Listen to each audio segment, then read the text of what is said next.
On est tous déjà arrivés dans une région où l'on ne connaît personne. Aucune rue, aucun monument, aucune tradition, rien. Même l'accent, on ne le comprend pas. Alors, dans ces moments-là, on a besoin d'un guide. Celui qui indique le chemin, qui connaît les secrets, qui partage sa culture. Et le guide aujourd'hui, c'est lui. Et pour l'aider dans son tour de France, il a fait appel à toutes les télés locales et régionales du pays. Tous ensemble, on a créé une émission ancrée au cœur des 36 000 communes et de leurs 60 millions d'histoires. Et vous allez voir que la proximité peut vous faire voir du pays. Cette émission, c'est Terre de France.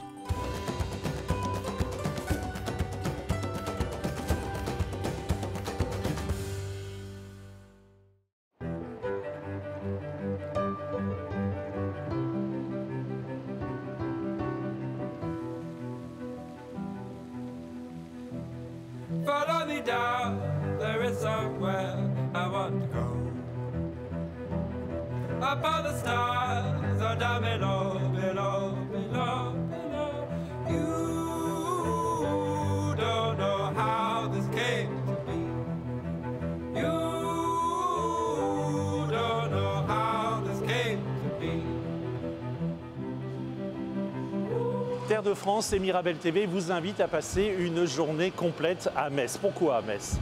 Parce que la ville est candidate à son inscription au patrimoine mondial de l'UNESCO. Vous savez, Metz, c'est plus de 3000 ans d'histoire. Metz, c'est un passé partagé entre la France et l'Allemagne qui, bien sûr, a laissé des traces. Metz, ville royale, Metz, ville impériale, ville militaire aussi. Et dès notre arrivée ici, dans cette gare de Metz, eh bien, on peut voir les traces de ce passé historique. Pour en parler, j'ai rendez-vous avec Christiane Pignon-Feller, qui est une historienne de l'art et qui est sans doute la mieux placée pour nous raconter cette magnifique histoire, ce beau passé. Imaginons, je suis empereur, n'est-ce pas? Voilà. Je viens de descendre du train sur le quai numéro 1. Oui, train impérial. Train, évidemment. Train Pas un banal TGV, Non, Christiane, franchement. non. Et là, je vais traverser la gare, mais à part des autres. Hein. C'est vraiment un pavillon pour l'empereur. Un pavillon qui est au sein de la gare et voulu comme tel. Qu'est-ce que vous pensez de cet opéra-théâtre de Metz Métropole ici et de son public?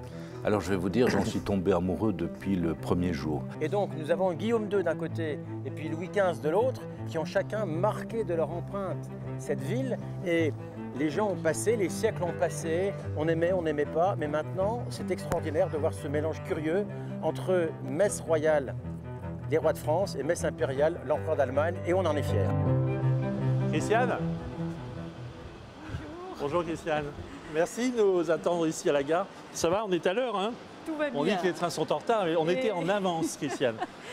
Et vous avez la chance d'être accueilli sur le quai numéro 1. À l'entrée, comme un empereur, voilà. À l'entrée du pavillon réservé à Guillaume II, empereur d'Allemagne, en 1908, dans cette gare. Parce que ici, c'était l'Allemagne. Parce que ici, à l'époque, on était en pleine période d'annexion, 1871-1918. Nous étions allemands. Il y a eu deux périodes comme ça. Hein. Il y a eu deux périodes. Une première période dont je vous donnais les dates. Et la deuxième période, 1940-1945, où Metz a été annexée, mais de fait, et de manière beaucoup plus brutale qu'elle ne l'avait été pendant les 50 ans. Alors j'imagine que pour les Messins, parce que on ne dit pas les médecins, mais les Messins, n'est-ce pas? C'est ce passage de l'Allemagne à la France, de l'Allemagne à la France, ça a laissé des traces. On va en parler, Christiane, mais d'abord, ça a été construit pour l'empereur, qui descendait ici sur le quai numéro 1, oui. Traversait on va appeler ça le pavillon. Le pavillon d'honneur. Il l'a traversé combien de fois? Il l'a traversé où il y a été reçu 7 fois seulement. Et pour 7 fois, on a construit tout ça. On a construit tout ça. Alors, je vous propose qu'on aille voir de l'intérieur maintenant.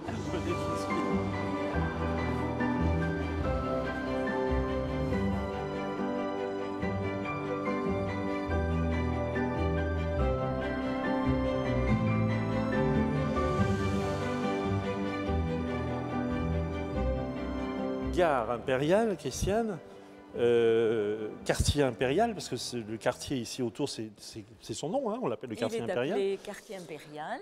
Et ça, c'est impérial aussi?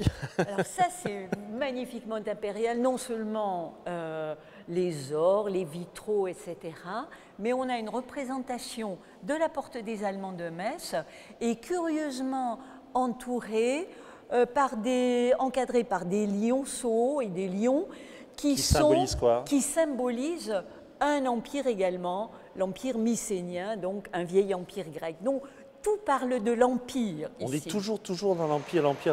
L'Empire, la beauté de l'Empire byzantin par les ors, tout y est. Alors, imaginons, je suis empereur, n'est-ce pas? Voilà.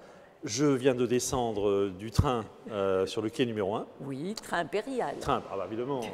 Train pas un banal TGV, non, Christiane, franchement. Non. Et là, je vais traverser la gare, mais à part des autres, hein, c'est vraiment un pavillon pour l'empereur. Un pavillon qui est au sein de la gare et voulu comme tel depuis l'élaboration du cahier des charges de cette gare.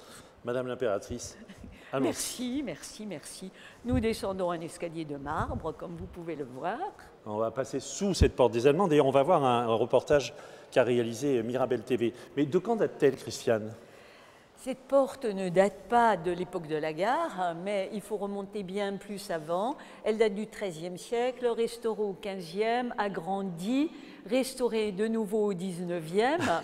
Et son origine n'est pas tout à fait allemande, puisqu'il s'agit d'un... son nom lui est venu d'un ancien hôpital des chevaliers de l'ordre teutonique, qui était aussi un ordre hospitalier. Alors, nous poursuivons le chemin de l'empereur avec Christiane et on va sortir de la gare. Voilà.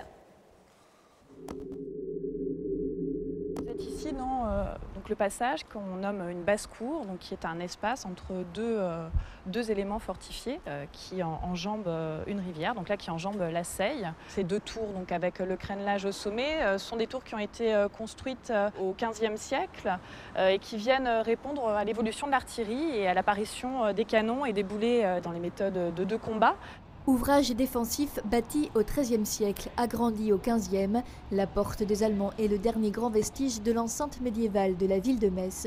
Véritable petit château fort, elle témoigne de la renommée et de la richesse d'une ville qu'il fallait protéger des convoitises ennemies. Cette porte vient raconter un certain âge d'or de l'histoire de Metz, à savoir la période de la République messine, où Metz frappait sa monnaie. La ville bénéficiait vraiment d'un statut très particulier au sein du Saint-Empire romain germanique. Donc elle était une ville d'empire, mais une ville libre. Donc son destin n'était pas dans les mains de l'empereur, mais dans ses mains propres. 5 kilomètres de murailles et 12 portes ont longtemps préservé la cité de nombreux sièges, mais le temps et les soubresauts de l'histoire ont eu raison de ces murs. En 1966, la porte des Allemands est alors classée monument historique pour son ensemble unique et majestueux, mais aussi pour certaines de ses particularités architecturales, comme cet escalier à vis à double révolution.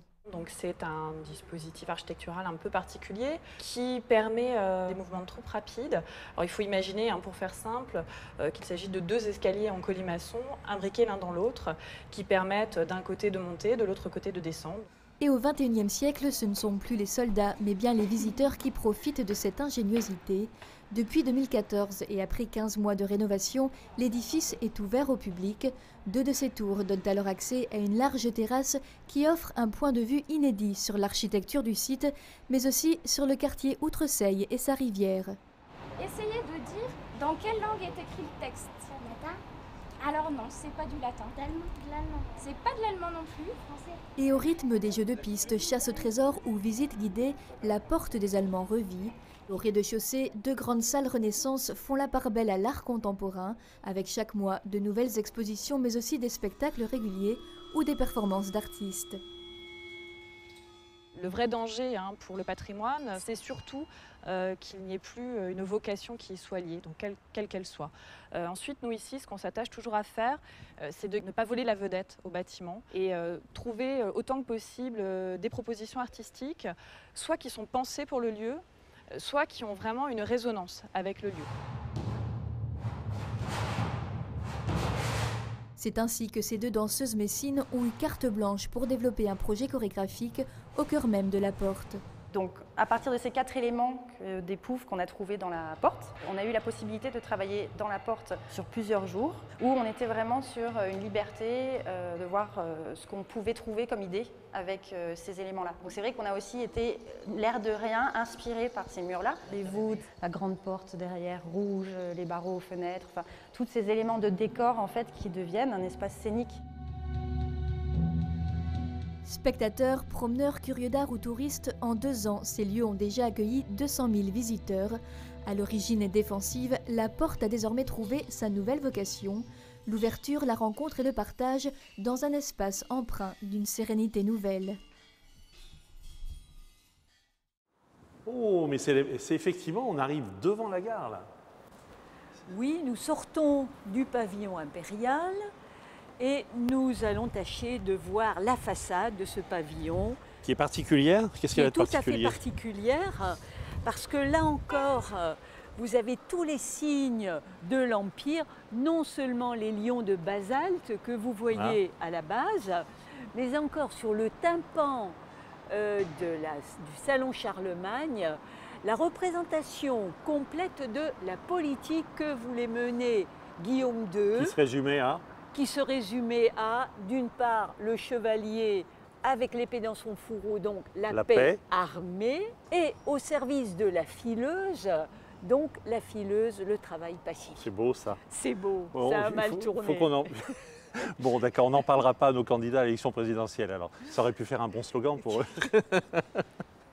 Et puis, je voudrais vous parler aussi de ce vitrail qui représente Charlemagne dans la gare. Hein. Il est magnifique ce vitrail. Il est magnifique pour plusieurs raisons, parce qu'il est d'abord d'une modernité étonnante dans sa technique.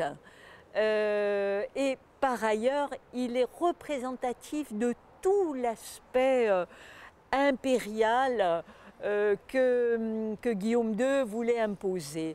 Voilà, c'est un résumé de tout ce quartier finalement et de son histoire.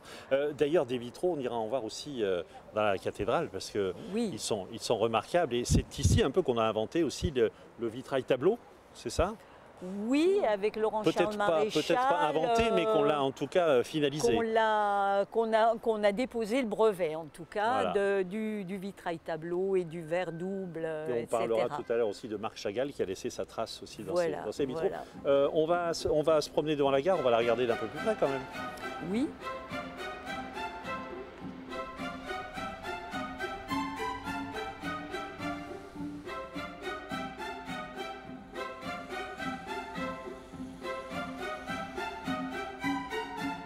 Alors là, Christiane, c'est ce qu'on appelle une gare imposante. Elle est imposante, elle est impériale, non seulement par ses dimensions, mais par aussi tout ce qui est caché, parce qu'on a quand même une technicité extraordinaire. Elle est bâtie sur des pieux de béton armé, qui est une technique nouvelle. Déjà à l'époque? Déjà à l'époque, un système qui a d'ailleurs été breveté sur le site. Sur un site proche. Et la sculpture qu'on aperçoit là, à l'angle? Alors, cette sculpture, elle aussi a un rapport avec l'histoire impériale. C'est ce qu'on appelle un Roland. Un Roland, c'est une statue fait partie de ces statues protectrices que l'on voit en Allemagne et qui marquent la protection d'un souverain sur une ville, en particulier dans des villes libres. Seulement, ce Roland a une drôle d'histoire.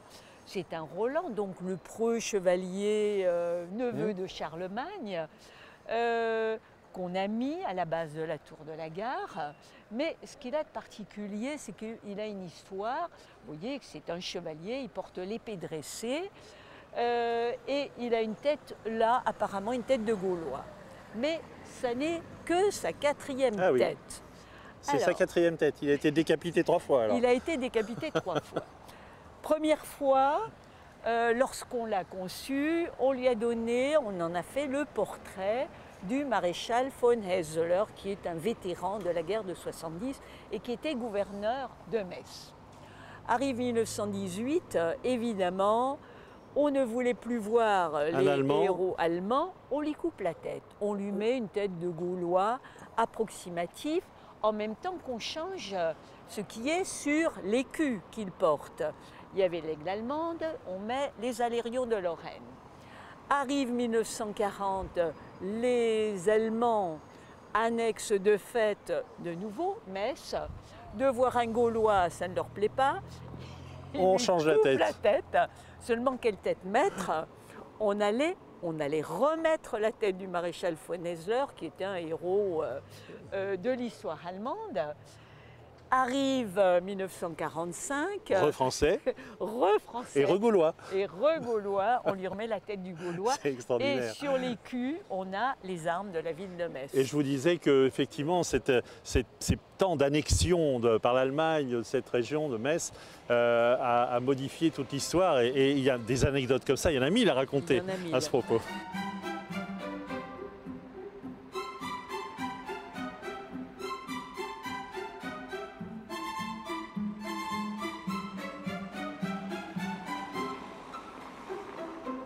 Alors de ce côté, Christiane, la gare qui ressemble à une cathédrale. De l'autre côté, la poste qui ressemble à un château fort. Est-ce que c'était voulu tout ça?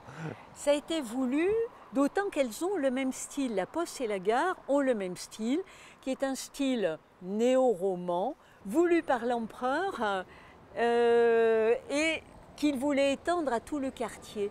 Et alors la poste, qu'est-ce qu'on peut dire sur ce bâtiment? Alors, au départ, c'était déjà la poste? Alors au départ, c'était la poste centrale. Ça a été toujours la poste centrale. Elle a été inaugurée en 1911 et elle était projetée dès le départ à proximité de la gare.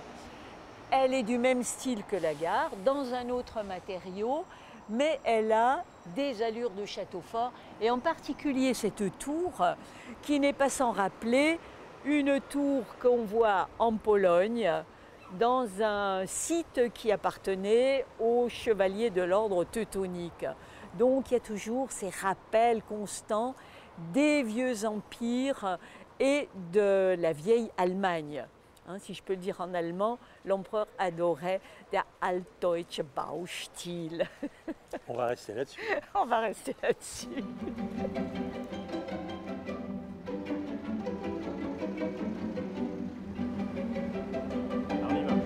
M'emmenez-vous là, Christiane?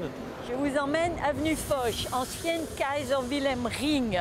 Mais regardez, avant de quitter ce quartier, qui est un quartier impérial, je voulais vous montrer cet angle.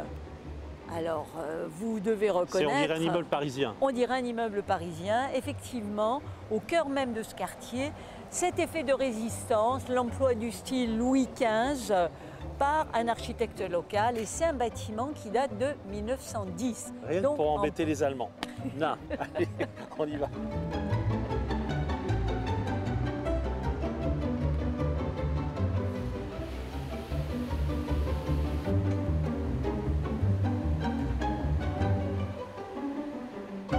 Là, Christiane, vous nous avez emmenés sur l'ancien emplacement des remparts, en gros, à peu près, là. Oui, nous sommes sur l'emplacement des remparts qui cernaient la ville de Metz. Et lorsque l'on a construit la nouvelle ville à partir de 1902, il a fallu abattre les remparts. Et c'est sur les remparts abattus qu'on a construit qu'on a établi l'avenue Foch avec une allée arborée qui remplaçait les fossés humides. Oui, qui est derrière nous là. Qui est derrière nous. Et d'une part, pour faire la transition avec la ville ancienne, qui était une ville de maisons basses, derrière les remparts, on a mis des villas, une transition avec une allée arborée, puis des immeubles. Et des immeubles plus hauts. Qui ont tous un style différent d'ailleurs. Ils ont tous un style différent. On a en quelque sorte une encyclopédie, une anthologie. Une tour de Babel de l'architecture. Une tour de Babel de l'architecture, non seulement dans les styles, mais aussi dans la provenance des architectes qui viennent de partout. Et cette tour-là, c'est un des vestiges des anciennes fortifications? Exactement, c'est une tour du XVe siècle. On voit d'ailleurs l'arrachement des fortifications. On a voulu la garder pour que cette nouvelle ville ait aussi des vestiges historiques. On en a appris des choses grâce à vous, Christiane. Merci beaucoup. On a rendez-vous à l'Opéra, au théâtre. Bien. C'est loin? Non, ça n'est pas très loin. Il suffit de traverser un magnifique jardin Encore avec une fontaine qui est dédiée à Guillaume II. Encore lui. On n'en sortira pas de ce Guillaume II. Et vous verrez aussi un un temple protestant qui a été, comment dire, approuvé de la main de Guillaume II, et il a écrit dessus sur le projet Sehr gut, c'est-à-dire très bien. Bon. Donc ça lui plaisait Sehr beaucoup. gut, Christiane, je vous embrasse. Au revoir. Merci pour tout.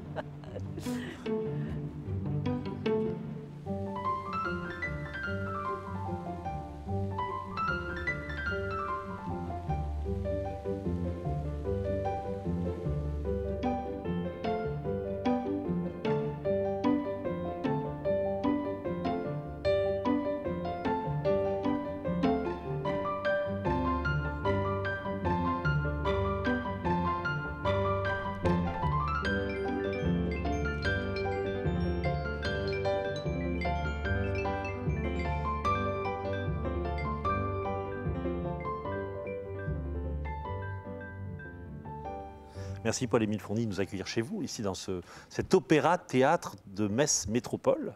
Hein, oui, bienvenue à vous. Merci, vous êtes ici depuis 6 ans, 5 ans, 6 ans 5 ans. 5 ans que je programme ce théâtre. Alors ce théâtre a une particularité, outre le fait qu'il est, il est beau, il est majestueux, il a quelques astuces techniques dont vous nous parlerez, mais en plus, il a donné des spectacles depuis...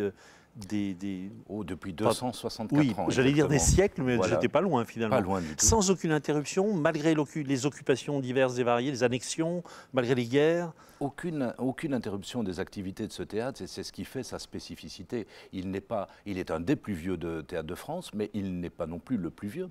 Mais en attendant, il n'a jamais cessé de fonctionner. Comment vous l'expliquez ? Je l'explique parce que c'est un lieu de culture, et c'est bien triste que de devoir dire ça éventuellement, mais le fait qu'il y ait eu des occupations, l'occupation se fait malheureusement, comme on le sait souvent, dans la force et le sang, mais également aussi par la culture. Ça peut expliquer... Par l'architecture, on vient de le voir, aussi. Et la culture. Et la culture, je crois également. Il y a une culture française, puis allemande, puis française, puis allemande. Ah oui, oui, on retrouve certaines ça traces dans la programmation. Il y a eu différentes formes de spectacles donnés, ainsi que différents auteurs.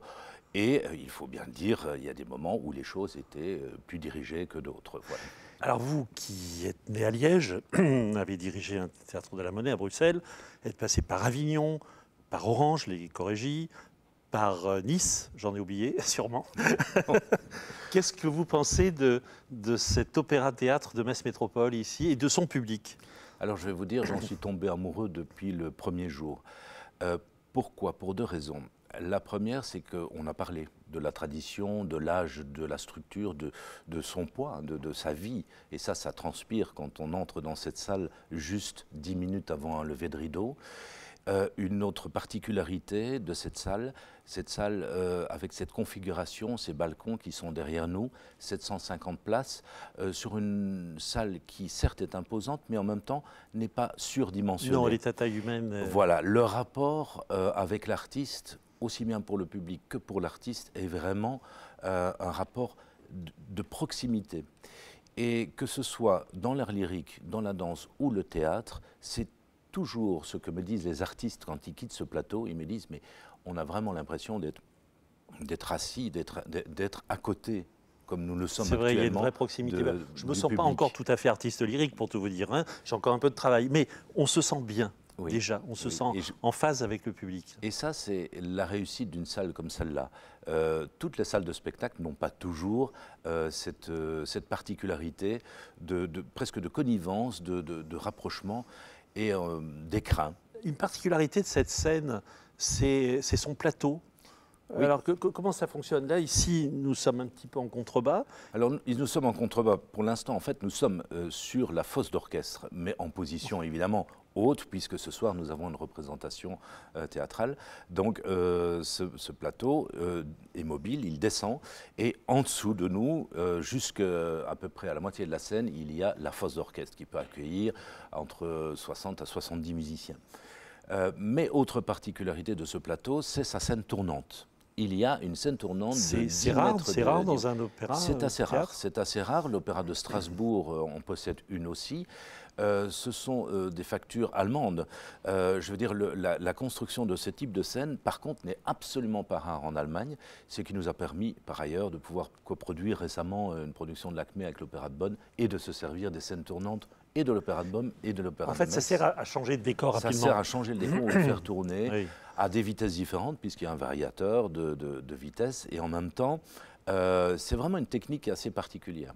Alors, autre particularité, c'est que les créations se faisaient auparavant à Paris et venaient dans les opéras ou les théâtres dans les régions. Maintenant, on crée ici. Ah, on crée ici. Et puis on donne ailleurs. Et on donne ailleurs. C'est un développement des ateliers décors et costumes, parce que nous possédons ces deux branches également, pas seulement pour l'art lyrique, pas seulement pour le ballet, mais aussi pour le théâtre.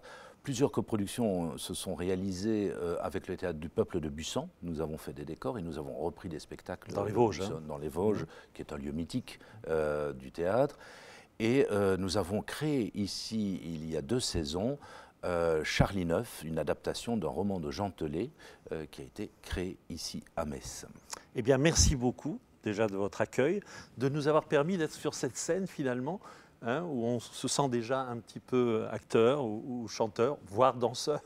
Et je vous souhaite vraiment le meilleur ici à Metz, dans cet opéra-théâtre Metz Métropole, qui est absolument superbe, et on le voit sur les images. On va continuer. On a encore quelques rendez-vous dans ce Terre de France, qui est le premier de la rentrée, je vous le signale. Je ne l'ai pas encore dit. Merci beaucoup. Merci à vous.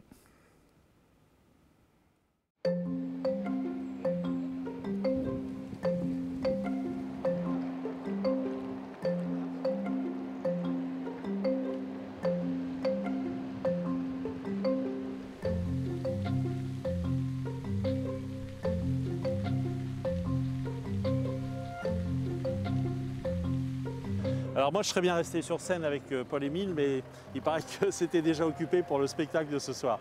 Alors on est maintenant sur la place de la Comédie, devant cet opéra-théâtre, avec Aurélien. Vous êtes un spécialiste de l'art de quoi? De l'architecture 18e? L'histoire de l'architecture au 18e siècle. De l'histoire de l'architecture au 18e siècle. Voilà. Et ici, nous sommes, Aurélien, sur une île. Sur une île, c'est pas évident, mais on est sur une île. Sur une île en plein centre-ville, en fait, entre 2 bras morts de la Moselle, qui donne un caractère assez bucolique à l'ensemble.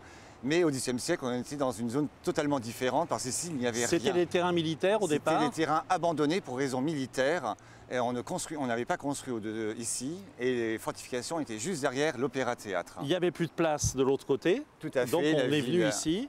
C'est le seul espace qui était libre de construction. Et pour l'architecture, pourquoi ce choix? Alors, on est au début du XVIIIe siècle et le gouverneur s'appelle le maréchal de Belle-Île. C'est le petit-fils de Fouquet, qui a construit Vaux-le-Vicomte. Donc, c'est un Parisien qui a été disgracé sous Louis XIV. Et son petit-fils, lui, qui a été nommé gouverneur à Metz, des 3 évêchés de Lorraine, lorsqu'il arrive en Lorraine, il décide de construire tout un ensemble urbanistique. C'est ce qui fait l'opéra-théâtre avec l'hôtel de l'Intendance. Et il choisit une architecture parisienne, ce qu'on va retrouver pour l'hôtel de la place Vendôme, par exemple, ou les grands ensembles urbains de Paris, et c'est ce qu'il va appliquer ici, avec, comme on peut le voir, un premier niveau d'arcade rustiquée, donc ça veut dire avec des bossages très, très forts, et au-dessus, des constructions avec des arcades. Alors, il n'y a pas de colonnes ou de pilastres, mais c'est une architecture très française, très parisienne, qu'il impose à Metz. Et Metz sort du Moyen-Âge et arrive dans la modernité à la française parisienne, ce qu'on appelle les embellissements du XVIIIe siècle. Et alors, c'est ce qui est amusant ici à Metz, c'est qu'on en parlait avec Christiane tout à l'heure, hein, que vous connaissez bien, c'est ce mélange d'architecture allemande, tantôt un petit peu française, histoire de dire attention, nous aussi on existe, et puis maintenant parisienne parce qu'il fallait occuper le terrain. Enfin, c'est vraiment tout un mix architectural assez étonnant, Metz. C'est même un dialogue très, très surprenant, parce que ici on a l'architecture française avec le théâtre, mais un siècle plus tard, de l'autre côté, on a le Temple Neuf, construit par les Allemands sous Guillaume II, lors de l'annexion après la guerre de 70. Et Guillaume II choisit de faire un temple neuf pour tous les protestants qui viennent d'arriver à Metz. Et il choisit une architecture du XIIe siècle rhénan, typiquement germanique, qu'il impose à Metz. Or que ici, ça n'avait rien de rhénan.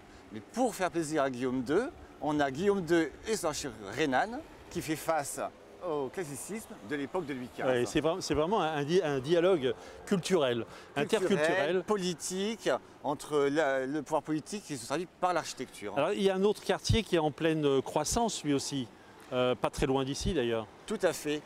Ici c'était le grand quartier où on a construit au début du XVIIIe, mais aujourd'hui à Metz, l'expansion se fait du côté de l'amphithéâtre, derrière la gare.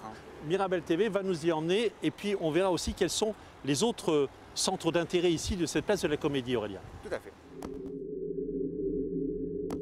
Depuis le centre Pompidou, le chantier se dessine à nos pieds spectaculaire. C'est une fourmilière qui ne semble jamais devoir fermer l'œil. En l'espace de quelques mois, 4 bâtiments sont sortis de terre. À Metz, le quartier de l'amphithéâtre est le plus gigantesque projet d'urbanisme porté par la ville depuis près d'un siècle. Pour bien comprendre ce projet colossal, en bas, voici le quartier il y a encore un an. Des friches industrielles à perte de vue. En haut, le quartier tel qu'il sera en 2018, moderne et conçu comme un pôle urbain du XXIe siècle. Il y a tout, tous les ingrédients sont là pour une ville du XXIe siècle qui se développe avec une architecture moderne, audacieuse et tous les services qui vont avec, la culture, le commerce, le bureau, le business, ça c'est très important, et évidemment l'habitation et le logement social. Autre atout de cet emplacement, une gare TGV où transitent chaque année 8 millions de passagers. Mais le cœur du site, c'est bien sûr le centre Pompidou-Metz, véritable levier d'attractivité pour la ville. Chaque année, ils sont 300 000 visiteurs à arpenter ces halls d'exposition. Une renaissance portée par le centre Pompidou, mais dont le musée contemporain attend lui aussi des retombées. Je pense que ça va quand même énormément changer peut-être la façon dont le centre va pouvoir rayonner, tant au niveau du public de la région, qui peuvent être aussi attirés par le centre commercial par exemple, qu'à un public je dirais de tourisme, plus d'affaires qui viendront au Palais des Congrès. Et je pense que ça va bénéficier donc un petit peu à tout le monde. Et du haut de la terrasse de ce futur restaurant, la vue sur le chef-d'œuvre de Singueruban est imprenable. On est véritablement au cœur de ce quartier. On voit la proximité immédiate à la fois de la gare du centre Pompidou, du parvis des droits de l'homme. Et c'est ça qui fait aussi toute la qualité de Muse. À quelques pas du centre Pompidou-Metz, bienvenue à Muse, le plus gigantesque des chantiers français du moment. Pas moins de 300 000 € ont été investis par les promoteurs immobiliers pour réaliser ce projet colossal. Vous avez sur la droite donc l'implantation de la future surface alimentaire, le Carrefour Market, et par l'intermédiaire de l'ensemble de ces escalators, permet d'accéder directement aux 2 niveaux de commerce, au rez-de-chaussée et au R+1. Ici, il faut imaginer 35 000 m² de cellules commerciales. C'est quasiment le double de la surface du centre Saint-Jacques. Des enseignes attractives comme l'allemande Primark ou le célèbre ambassadeur du fast-food Burger King. Des cellules commerciales prêt-à-porter, restauration alimentaire. Un véritable temple de la consommation. 7 millions de visiteurs sont attendus par an, mais aussi des bureaux, des logements. Le tout réuni dans un seul et même immeuble. Un concept unique en France et qui a séduit ses promoteurs immobiliers. Bon, la gare à proximité, le centre Pompidou-Metz, le Palais des Congrès, on crée ici avec cet espace donc, de commerce et les logements et les bureaux, ainsi que l'ensemble des autres équipements qui sont créés autour, on crée un espace dans lequel l'ensemble des fonctions urbaines seront représentées. Pour réaliser ce chantier titanesque, pas moins de 7 grues et 350 ouvriers ont été mobilisés. Des effectifs qui devraient encore croître à l'approche de l'ouverture, prévue pour septembre 2017.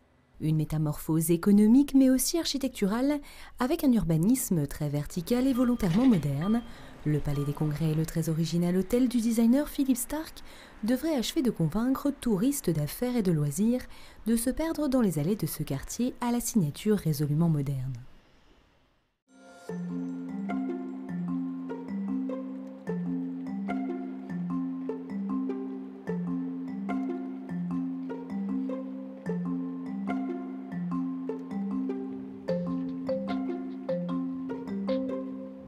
Alors Aurélien, vous nous avez amené tout au bout de cette île dont on parlait tout à l'heure, sur la place de la Comédie, et avec un temple. Tout à fait, c'est le Temple Neuf. Le Temple Neuf a été construit par les Allemands après l'annexion de 1870. Metz redevient allemande, et donc il y a une forte population allemande protestante qui revient à Metz, et donc il leur fallait des lieux de culte.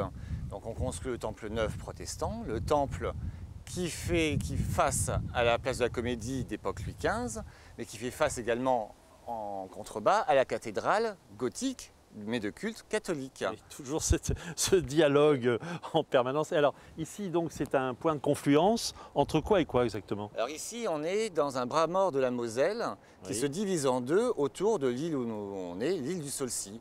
Parce que la Moselle, le cours de la Moselle est juste devant nous en fait. Et c'est ce qui fait que Metz a été pendant des siècles une place forte très importante entre la Moselle, les bras morts de la Moselle, de l'autre côté de la ville, la rivière de la Seille, le tout en plus cintré par des remparts et des tours. Et ce qui explique aussi le passé militaire de Metz, parce que les rivières, les bras d'eau, ça constitue des défenses en fait. C'est une ville très difficilement prenable. Charles Quint s'est cassé les dents pendant plusieurs mois au XVIe siècle, et pendant presque 400 ans, Metz n'est jamais tombée par n'importe quel assaut. Ce qui fait, ce qui a donné cette célèbre phrase de Vauban, quand on construit une place, c'est pour la défendre, et quand on défend Metz, c'est pour défendre la France. Pour défendre l'État, je crois. L'État. Mais en tout cas, en plus de ça, c'est un lieu absolument très agréable, très doux. Enfin, on se sent bien. Comment ça porte un nom ici? Alors ici, c'est le Jardin des Amours. Voilà, le Jardin des Amours. À l'ombre des arbres ici, et avec les cygnes derrière. Et franchement, on se sent très bien. C'est peut-être une image qu'on n'a pas forcément de Metz. Hein. On pense une ville de l'Est, une ville plutôt froide. Or, c'est une des villes les plus vertes de France. Tout à fait, c'est la deuxième ville la plus verte de France, avec le plan d'eau qui est pas loin d'ici. Et c'est surtout une ville de couleurs. Si on regarde ce qui frappe à Metz, c'est la couleur de la pierre, c'est la pierre de Jaumont. C'est un calcaire qui est ocre, qui est jaune. Et entre les différentes étapes du soleil pendant la journée, le jaune n'est pas le même. Et tous les bâtiments de Metz construits, sauf les bâtiments allemands, mais quasiment tous les bâtiments de Metz ont cette couleur jaune or, cette couleur jaune Mirabelle, qui est si particulière à Metz. La Mirabelle, parlons-en de la Mirabelle. Tiens, si on regardait le reportage de Mirabel TV, justement, qui porte bien son nom.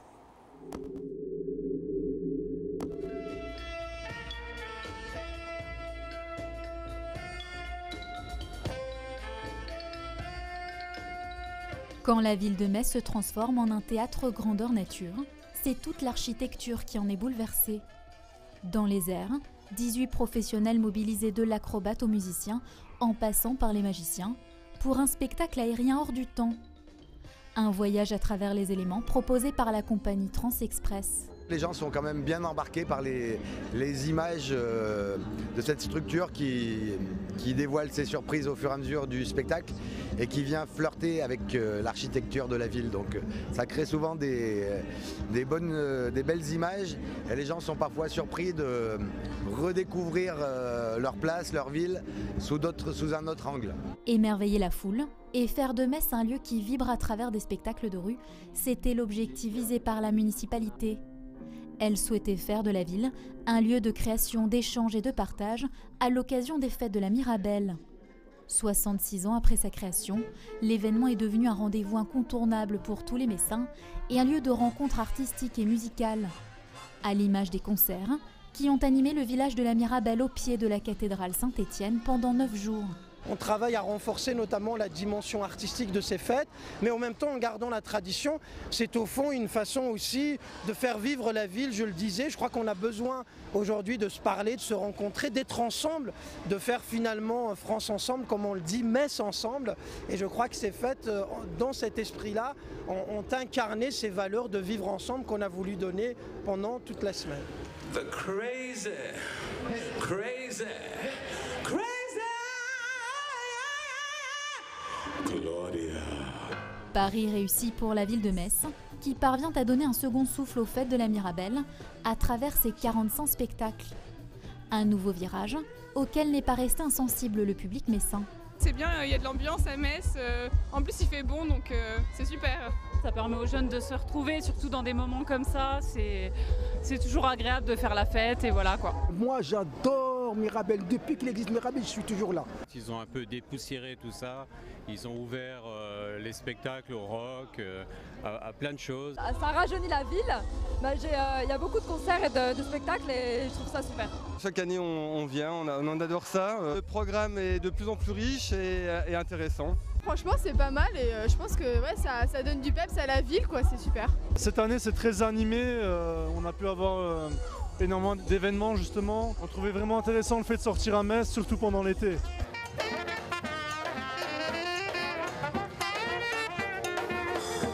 Il y a aussi ceux qui apprécient le folklore autour de la Mirabelle. Pour ces visiteurs, la fête a heureusement gardé son âme. Sur les pavés messins, les traditionnels chars fleuris ont clôturé les festivités sous l'œil bienveillant de sa plus belle ambassadrice. Marine Walter, couronnée reine de la Mirabelle à 22 ans. Metz est une ville magnifique. La fête de la Mirabelle est une belle institution. Il s'agit de faire en sorte que l'un et l'autre se correspondent bien et finir l'été avec les Mirabelles qui est un fruit délicieux, en faisant la fête, une fête tournée vers la culture, une fête tournée vers la jeunesse, une fête tournée vers la convivialité, vers le patrimoine. Eh bien, c'est une bonne occasion de préparer la rentrée qui arrive malgré tout. Et en ce moment, eh bien, je vous assure que la fête bat son plein, que c'est un vrai bonheur. Bonheur partagé par 80 000 visiteurs chaque année. Les fêtes de la Mirabelle se succèdent mais ne se ressemblent pas. Elles prouvent que le petit fruit symbole de toute une région a encore de beaux jours devant lui.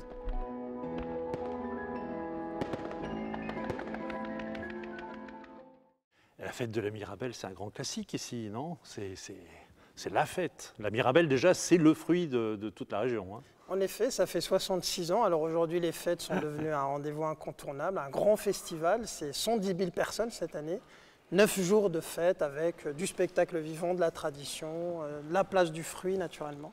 Alors je vous présente Hassen Le Kadir qui est adjoint à la culture, ce qui explique, Hassen, que nous soyons dans cette salle absolument magnifique, extraordinaire, qui s'appelle l'Arsenal de Metz. Alors l'Arsenal de Metz, c'est un des hauts lieux de la musique, mais avant de la découvrir plus en détail, la musique, Metz, la Lorraine, c'est quand même une vieille tradition.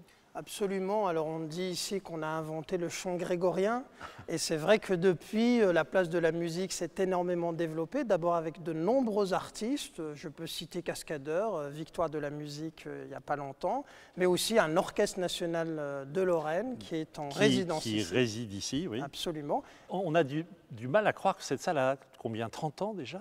Alors elle a cette forme-là, sous cette forme-là 30 ans, mais on est là dans un arsenal ancien, militaire, et il a été requalifié en 1989 avec un regard architectural de Ricardo Bofill qui a fait de cette salle une merveille, classée parmi les plus belles salles d'Europe. À la meilleure acoustique ?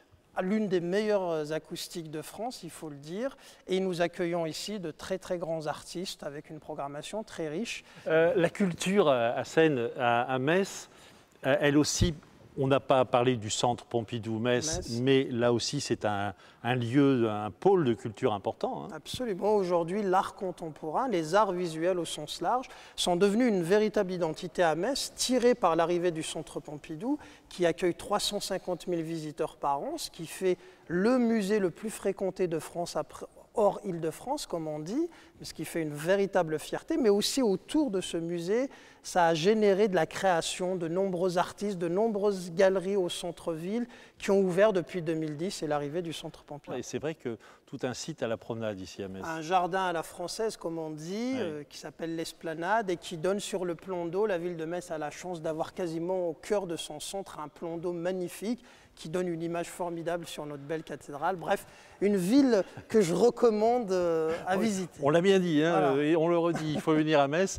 Et puis je voudrais qu'on rende un petit hommage à un grand monsieur de Metz, puisqu'on évoquait les jardins, Jean-Marie Pelt, qui était quand même un monsieur de l'écologie avant l'heure, qui parlait d'écologie intelligemment avant qu'on l'évoque officiellement. Un précurseur de ce que devait être l'écologie, de ce que devait être ce regard assez doux finalement sur la nature et en même temps assez pratique parce qu'il a été d'abord un grand botaniste mais en même temps un élu de la ville de Metz et qui a pensé cette écologie urbaine. Donc Metz est précurseur de l'écologie urbaine. D'ailleurs on a à Metz l'Institut européen de l'écologie qu'il présidait jusqu'à il y a peu.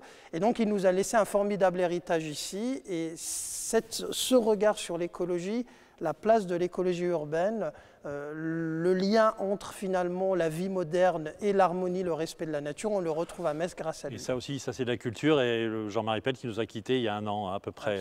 Hein. Vous êtes un adjoint à la culture heureux, hein?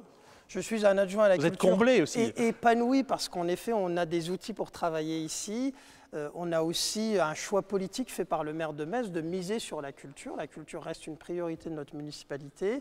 Et puis un public qui est réceptif. Donc je crois que les Messins sont heureux. Et vous évoquez le maire de Metz. Eh bien, M. Dominique Gros, on a rendez-vous avec lui justement. Je voudrais qu'on ait un regard du haut de la salle qui doit être superbe. On y va? Absolument. Allez, chacun de son côté.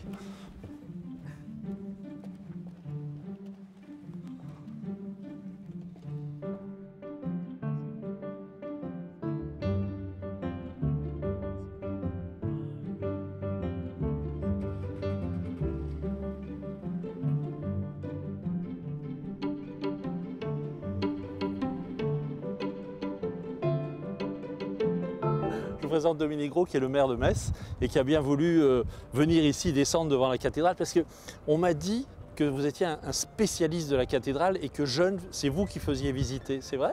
Alors, j'aime bien faire visiter la cathédrale. Jeune, je ne faisais pas visiter la cathédrale jeune. C'est la rumeur. J'adore cette cathédrale et elle n'en finit pas d'intéresser. Et elle est au cœur du dispositif de la ville et cette ville est magnifique et la cathédrale en est le joyau. Alors un petit mot sur la candidature de votre ville au patrimoine mondial de l'UNESCO. C'est une vieille histoire déjà, elle a plusieurs années. Alors, pourquoi une candidature au patrimoine de l'UNESCO? Parce que Metz est unique au monde. Pour une raison très particulière, c'est que pendant un certain nombre d'années, sous Louis XV, Louis XVI, on a construit une ville française au milieu de la ville du Moyen-Âge qui était ici, à côté de la cathédrale, là où nous sommes. Et puis, après la guerre de 70, au début du XXe siècle, les Allemands qui étaient ici chez eux, puisqu'ils avaient annexé la Moselle, et donc la ville de Metz, ont voulu faire une ville moderne européenne. Et donc nous avons Guillaume II d'un côté et puis Louis XV de l'autre, qui ont chacun marqué de leur empreinte cette ville. Et les gens ont passé, les siècles ont passé, on n'aimait pas, mais maintenant c'est extraordinaire de voir ce mélange curieux entre Metz royale, les rois de France, et Metz impérial, l'empereur d'Allemagne, et on en est fiers. Alors tout à l'heure, en arrivant à la gare de Metz, on était dans le Metz impérial qu'on a découvert et visité, et ici on est dans le Metz royal. Ici vous êtes dans le Metz royal, et c'est l'architecture de Blondel qui est le patron de l'architecture au XVIIIe siècle. C'est lui qui a écrit tous les chapitres d'architecture dans l'encyclopédie de Diderot d'Alembert. D'ailleurs, royal impérial, c'est le slogan pour cette candidature de Metz au patrimoine de l'UNESCO. Alors la cathédrale, si on y revient, elle est quand même un peu particulière là. Elle est d'une architecture un peu comment dirais-je, mélangée. Cette cathédrale, elle a été pour l'essentiel faite au XIIIe siècle pour la partie principale et pour le chœur et le transept fin XVe, début XVIe. Mais sa vraie caractéristique, c'est d'être pleine de vide, c'est-à-dire d'être faite en vitraux. Pleine de vitraux. Il y a pleine de vitraux, il y a 6500 m² de vitraux, record du monde. Aucune cathédrale n'en a autant et de loin. Il y a une explication, ça? Une explication, c'est que les gens, au Moyen-Âge, voulaient la lumière. Et ils ont commencé à évider les murs, à faire disparaître les murs. Pour ça, on laissait les échafaudages à l'extérieur. Ça s'appelle les arcs-boutants, qui restent en permanence pour tenir la cathédrale, pour tenir la voûte. Et puis, ils ont monté des piliers qui laissaient passer la lumière. Regardez cette cathédrale, il y a 3 niveaux de vitraux. Il y a toute la façade est ici qui est faite de vitraux. Et nous avons eu la grande chance non seulement d'avoir des vitraux du Moyen-Âge, de la Renaissance, mais en même temps au temps moderne. André Malraux a voulu que dans les cathédrales, on mette également des artistes contemporains. Et nous avons Chagall, nous avons Villon, nous avons Bissière, nous avons des vitraux tout à fait extraordinaires qui ont été faits dans les années 1960. Est-ce que c'est ici qu'a été inventé le vitrail tableau? Alors, nous avons effectivement ici des vitraux qui sont des vitraux tableaux, particulièrement de Valentin Bouche. C'est le début de la Renaissance, 1520. Il a fait notamment sur cette façade ici un ensemble tout à fait extraordinaire qui se voit comme un paysage et même comme une architecture, puisqu'il y a des volumes qui passent d'un vitrail à l'autre et on est donc dans un paysage en vitrail. Et pourquoi Chagall? Alors Chagall était un juif qui aimait bien le syncrétisme chrétien. C'est-à-dire qu'il était capable de travailler dans une cathédrale, à la fois sur les thèmes de l'Ancien Testament et même sur les thèmes du Nouveau Testament. Il a été un homme de culture et de religion qui étaient capables de faire ça. Et il a une dizaine de vitraux à la cathédrale, dont 3 majeurs. Alors, les vitraux, pour en savoir plus, regardez tout de suite le reportage qu'a réalisé Mirabel TV.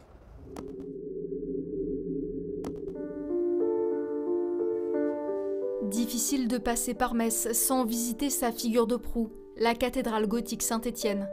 Un monument d'exception qui domine la ville depuis presque 800 ans. Son clocher culmine à 91 mètres et la classe parmi les cathédrales les plus hautes de France.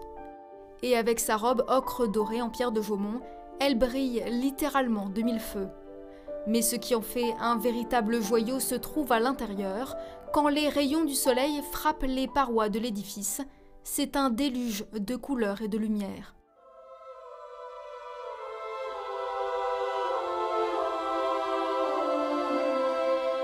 C'est unique en France. La cathédrale de Metz dispose de 6500 mètres carrés de verrières. C'est moitié moins à Rouen, par exemple. Ce qui est extraordinaire, c'est d'avoir encore des vitraux, parce qu'on est quand même sur des éléments extrêmement fragiles. Avoir des vitraux du XIVe siècle, encore debout, encore intacts, c'est une chance. Car les premiers vitraux datent du XIVe et XVIe siècle et sont signés de la main d'Hermann de Münster, Valentin Bouche ou encore Thomas de Clinchamp, tous des maîtres verriers issus des écoles régionales. Quant aux vitraux les plus récents, ils fêtent à peine leurs 53 ans. À Metz, il y a eu une vraie culture de faire venir des artistes contemporains. Ça, c'est aussi une des caractéristiques de Metz, c'est qu'on a réussi quand même à faire venir des artistes de renom et des artistes qui ont fait œuvre. Et parmi les artistes réputés, le peintre cubiste Jacques Villon, qui réalisera en 1957 les vitraux des 5 baies de la chapelle du Saint-Sacrement, une œuvre d'art. 6 ans plus tard, c'est au tour de Marc Chagall de relater des épisodes de l'Ancien Testament avec sa palette de couleurs et son style quasi surnaturel. Quant à Pierre Godin, il réalise les baies hautes du chœur dans les années 60, mais peu de visiteurs le savent, certains de ces vitraux se cachent aussi au sommet de la cathédrale, à l'abri des regards. Dans la tour de la Mute, le vitrailliste a rendu hommage aux artisans sans qui la cathédrale n'aurait tout simplement pas existé. L'architecte, avec son compas, et puis la maison, et qui regarde le ciel. Un acte totalement gratuit, visible de quelques privilégiés autorisés à monter jusqu'au clocher, la beauté du geste tout simplement. Au XIIIe siècle, Dieu et lumière, on demande alors aux architectes d'ajourer davantage les cathédrales. Saint-Étienne en sera le parfait exemple et prendra alors rapidement un surnom, celui de lanterne de Dieu.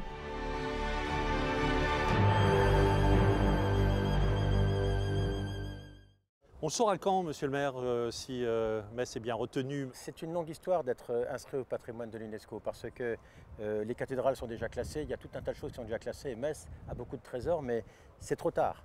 Et donc il faut être original et unique au monde. Et donc c'est le côté royal et impérial, c'est-à-dire à la fois classique français et allemand, européen du début du XXe, qui fait ce contraste-là, cette omelette norvégienne, ce mélange, qui fait que c'est unique. Et donc j'ai déjà passé un grand oral dans le jury français, on était accepté pour concourir. On a passé cette première étape, on a eu un certain nombre de recommandations et nous sommes en train de travailler sur les expositions sur Blondel, sur des comparaisons avec d'autres villes dans le monde qui ont été colonisées d'une façon ou d'une autre et qui ont également un patrimoine qui a été laissé dans leur architecture et dans leur paysage urbain. Et nous avons un long chemin à faire, je ne vais pas vous donner de date parce que ce serait prétentieux, mais c'est comme dans les pèlerinages, le chemin est aussi important que le reste et c'est la fierté de cette ville que nous voulons donner aux Messins et nous voulons les transformer en militants de la cause ainsi que vous et ainsi que tous les Français qui nous verront parce que Metz est une ville exceptionnelle. Et puis, il faut venir découvrir Metz, et là je ne parle plus de l'UNESCO, parce qu'on en a peut-être une image un peu froide et militaire, une ville de l'Est, et pas du tout. D'ailleurs, on on en a la preuve aujourd'hui. C'est une ville très verte, c'est une ville très agréable, très aérée, très calme, très douce à vivre. Je n'ose vous dire que Metz, c'est une ville d'influence italienne. Ça fait curieux. Mais vous savez, par le Rhône, la Saône et la Moselle jusqu'à Trèves, capitale de l'Empire romain, ici, 25 000 places dans l'amphithéâtre de Metz, des places qui sont des places à l'italienne parce qu'il y avait des dizaines et des dizaines de marchands lombards qui trafiquaient la monnaie ici au Moyen-Âge. Nous avons un patrimoine. Les tuiles sont des tuiles romaines. Ici, nous avons un patrimoine très très méridional dans notre pierre et cela est difficile à croire. Et c'est la ville de tous les contrastes, de tous les débats culturels, de toutes un mélange de cultures. Nous sommes une ville des frontières, nous sommes une ville des mélanges. Nous sommes maintenant bien en France et même en Europe, mais nous avons été disputés partout.